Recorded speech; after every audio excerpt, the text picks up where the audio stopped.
দর্শক, গ্রামীণ হাটবাজারে কোরবানির পশু বেচাকেনার খবর জানাতে আমি এই মুহূর্তে রয়েছি পটুয়াখালী সদরের খুব সন্নিকটে একটি বাজার।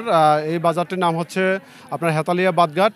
বন্ধুজন সমবায় সমিতির পক্ষ থেকে এই হাটটি বসে। হাটে প্রান্তিক খামারিরা তাদের গরু নিয়ে এখানে চলে এসেছে। দেখা যাচ্ছে যে বাজারে অনেক গরুর সরবরাহ।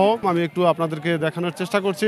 এই বাজারে বড় সাইজের গরু খুবই কম দেখা যাচ্ছে, কিন্তু মাঝারি সাইজের গরু খুব একটু বেশি উঠেছে। আপনি কি বিক্রেতা এখানে? গরু কি আপনার নিজের? জি। কত দাম চাচ্ছেন এটা? 1,30,000 টাকা। 1,30,000। জি। কোনো ক্রেতা আসছে? আসছে মোটামুটি, আসে দুই একজন আসে। কত দাম করছে? কত?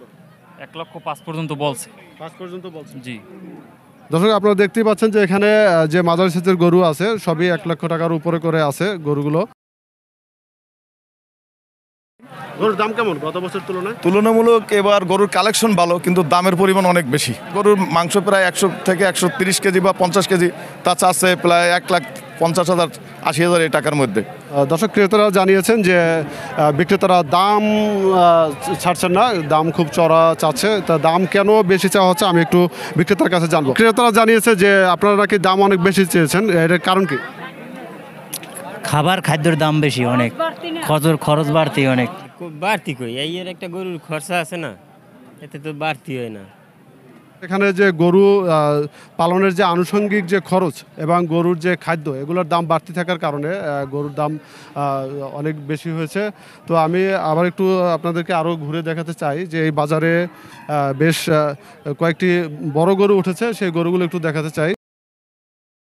এই গরু আমি 4,20,000 টাকা চাইছি, 3,20,000 3.5 লক্ষ টাকা বলতেছে। আলোচনা সাপেক্ষে কম বেশি আপডাউন হবে। নিজের খামারে একটা গরু আছে, এই যে গরুটি এই বাজারের সবচেয়ে বড় গরু। আমি একটু খামারের সাথে কথা বলবো। কত কেজি হবে? অনুমানিক 12.5 থেকে 1300 কেজি হতে পারে। বিক্রির চাচ্ছেন কত? এখন তো 10 লক্ষ টাকা দাম চাইছে, এর আগে তো 15 লাখ চাইছিল। আপনি এই গরুটা কত বছর ধরে পালতেছেন এবং কি কি খাওয়াচ্ছেন? 4 বছর 4 মাস পালি। আমি আরে বেশি দিছি 3 পদের ঘাস, 3 আইটেমের ঘাস আছে আমার নিজের। আর হইল গিয়া ওর খরিদে ঈদ খাওয়াইছি, ভুসি খাওয়াইছি, ভুট্টা খাওয়াইছি, আর ধানের কুড়া খাওয়াইছি। মোটা তাজাকরণ কোনো ঔষধ ব্যবহার করছেন? না, আমি এই গরুর কোনো ওষুধ ব্যবহার করি না। আমি আজকে কি বার? বুধবার, বৃহস্পতিবার, আজকে তো শুক্রবার, 3 দিন আইছি। আরে 3 দিন যদি মনে করেন সেরকম ওষুধ টষুধ ব্যবহার করা গরু হইতো, তাহলে রাখা বড় মুশকিল হইতো। আর প্রচণ্ড লোকে ভিড় করে। দর্শক, আপনারা জানেন যে সাম্প্রতিক সময়ে এই পটুয়াখালী উপকূলে একটি ঘূর্ণিঝড় রিমাল আঘাত এনেছে। সেই আঘাতে এখানকার যে প্রান্তিক খামারি রয়েছেন এবং সাধারণ যে জনগণ রয়েছেন তাদের অনেক ক্ষয়ক্ষতি হয়েছে। সেই ক্ষয়ক্ষতি এখনও তারা কেটে উঠতে পারেনি। এর মধ্যে চলে এসেছে ঈদুল আজহা।